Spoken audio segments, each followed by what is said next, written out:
Hello guys, welcome to my YouTube channel. तो पिछला lecture हमने पढ़ा था माइक्रो इकोनॉमिक्स का मीनिंग और डेफिनेशन। इस लेक्चर हम पढ़ेंगे माइक्रो इकोनॉमिक्स का स्कोप। तो माइक्रो इकोनॉमिक्स से टोटल 3 स्कोप है: theory of product pricing, theory of factor pricing और theory of economic welfare. So first आता है हमारा theory of product pricing. The price of an individual commodity is determined by the market forces of demand and supply. एक commodity का price हमें determine करने के लिए उसका डिमांड कितना है और उसका सप्लाई कितना है वो जानना हमारा बहुत ज़रूरी है। जब एक कमोडिटी का प्राइस डिटरमाइन होता है तो उससे क्या होता है, micro economics is concern with demand analysis that is individual consumer behaviour and supply analysis that is individual producer behaviour. So micro economics में हम देखेंगे एक डिमांड एनालिसिस होता है। अब डिमांड कौन करता है? ऑब्वियसली कंज्यूमर करते हैं, और हम डिमांड के साथ साथ सप्लाई एनालिसिस देखेंगे, और सप्लाई कौन करता है? कंज्यूमर, प्रोड्यूसर करते हैं। सो द सेकेंड स्कोप हमारा माइक्रो इकोनॉमिक्स है theory of factor pricing. Theory of factor pricing में हमें ये मालूम पड़ता है कि एक प्रोडक्ट को बनाने के लिए 4 फैक्टर्स ऑफ प्रोडक्शन लगते हैं, जो कि हमारा है लैंड, लेबर, कैपिटल और एंटरप्रेन्योर। अब ये फैक्टर्स को माइक्रो इकोनॉमिक्स ध्यान देता है कि उनको रिवॉर्ड्स कैसे मिले। तो लैंड को रिवॉर्ड मिलता है रेंट के फॉर्म में, लेबर को रिवॉर्ड मिलता है वेजेस के फॉर्म में, कैपिटल को मिलता है इंटरेस्ट के फॉर्म में, और एंटरप्रेन्योर को मिलता है प्रॉफिट के नाम पे। देन कम्स हमारा थियोरी ऑफ इकोनॉमिक वेलफेयर। अभी आप एज अ बिजनेसमैन, आपने अपने बिजनेस को फायदा दे दिया, आपने अपने आप को प्रॉफिट दे दिया। अब हमारा ये काम है कि हम इकोनॉमी को कैसे वेलफेयर दें। So theory of welfare basically deals with the efficiency in allocation of resources. Efficiency in the allocation of resources is attained when the result in maximum satisfaction of the people. तो theory of economic welfare में हमको ये पता चलता है कि हम एक प्रोडक्ट को जब प्रोड्यूस करते हैं तो हम उसको प्रॉपर्ली एलोकेट कैसे करें, कहाँ उसकी डिमांड जितनी है वहाँ वो गुड्स को ज़्यादा पहुँचाए। तो इस पॉइंट में हमको टोटल 3 पॉइंट आते हैं। पहला point efficiency in production, efficiency in consumption, overall economic efficiency. Efficiency in production means कि हमको दिए गए रिसोर्सेज से मैक्सिमम अमाउंट ऑफ गुड्स को प्रोड्यूस करना है, ना कि वेस्टेज करना है और ना कि एक्स्ट्रा बनाने का। जितना डिमांड है उतना ही उसका प्रोडक्शन करना है। Then come efficiency in consumption. Efficiency in consumption मतलब गुड्स को ऐसी जगह डिस्ट्रीब्यूट करना है जहां उसकी डिमांड ज़्यादा है। अगर एक कमोडिटी की डिमांड एक जगह पे बिल्कुल नहीं है तो वहाँ आपको उस गुड को बेचकर कुछ मतलब नहीं है, वो गुड्स वहाँ वेस्ट हो जाएगा रखे रखे। Then come overall economic efficiency. Overall economic efficiency का मतलब है जितना रिक्वायर्ड है उतना ही प्रोड्यूस करना और जितना यूज में आ रहा है उतना ही वेयरहाउस में स्टोर करके रखना, जिस वजह से वेस्टेज भी कम होगा और एक्स्ट्रा गुड्स भी प्रोड्यूस नहीं होंगे।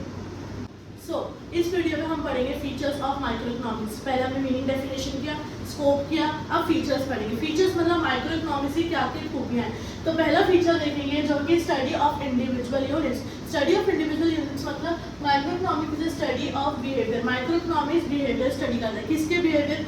इंडिविजुअल यूनिट्स के बिहेवियर, यानी कि पूरे माइक्रो इकोनॉमिक्स का पूरी कमोडिटी का बिहेवियर पढ़ता है। बट इन माइक्रो इकोनॉमिक्स वो पूरी कमोडिटी में से एक सिंगल इंडिविजुअल का बिहेवियर पढ़ता है, जैसे कि इंडिविजुअल फर्म, इंडिविजुअल प्राइस और इंडिविजुअल हाउस होल्ड।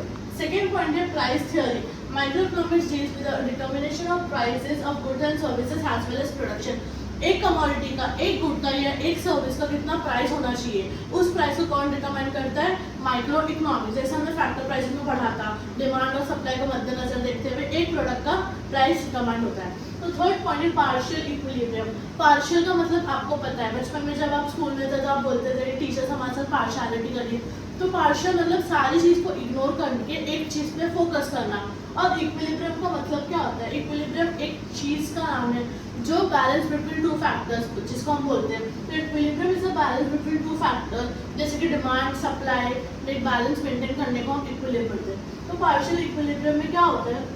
बेसिकली सारी चीज़ों को इग्नोर करके पार्शियली हम एक चीज़ पे फोकस करेंगे। तो माइक्रो इकोनॉमिक्स वही करती है, सारी चीज़ को इग्नोर करके एक पर्टिकुलर इंडिविजुअल फॉर्म पे जब फोकस करती है उसको हम पार्शियल इक्विलिब्रियम बोलते हैं, जिसमें लिखा है equilibrium is a balance between 2 factors.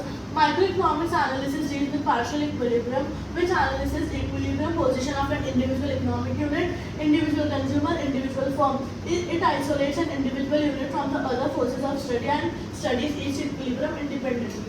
ये एक पर्टिकुलर फर्म को आइसोलेट कर देती है सारे फर्म से और उस आइसोलेटेड फर्म को डीपली पढ़ती है, तो इसको बोलते हैं partial equilibrium.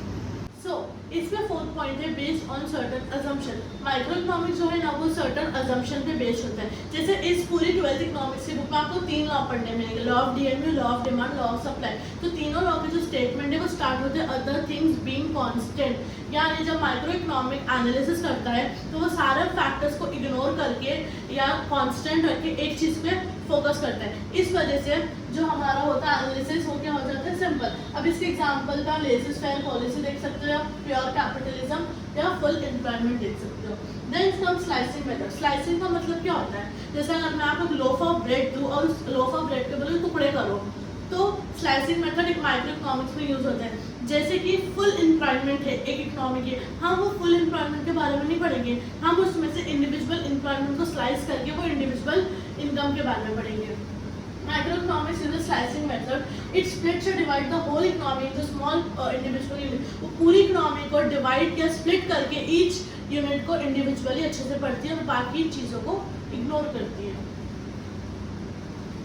Use of marginalism principle. The concept of marginalism is a key tool in the microeconomic analysis. The term marginal means change brought in total by an additional unit. Marginal का मतलब क्या होता है, एक total unit पे जब हम एक एडिशनल यूनिट डालते हैं और उस एडिशनल यूनिट की वजह से पूरी इकोनॉमी में जो चेंज आते हैं उसको हम मार्जिनलिज्म बोलते हैं। तो मार्जिनलिज्म का मतलब बेसिकली क्या होता है, वो यूनिट की वजह से आने के लिए इकोनॉमी में कितना चेंज हो रहा है उसको कौन स्टडी करता है, micro economics. Analysis of market structure. एक मार्केट में आप बैठे हो, अब वो कौन सी मार्केट है, वो एक मार्केट से अलग कैसी मार्केट है, उसके बारे में स्टडी करने की हेल्प कौन करता है, माइक्रो इकोनॉमिक्स।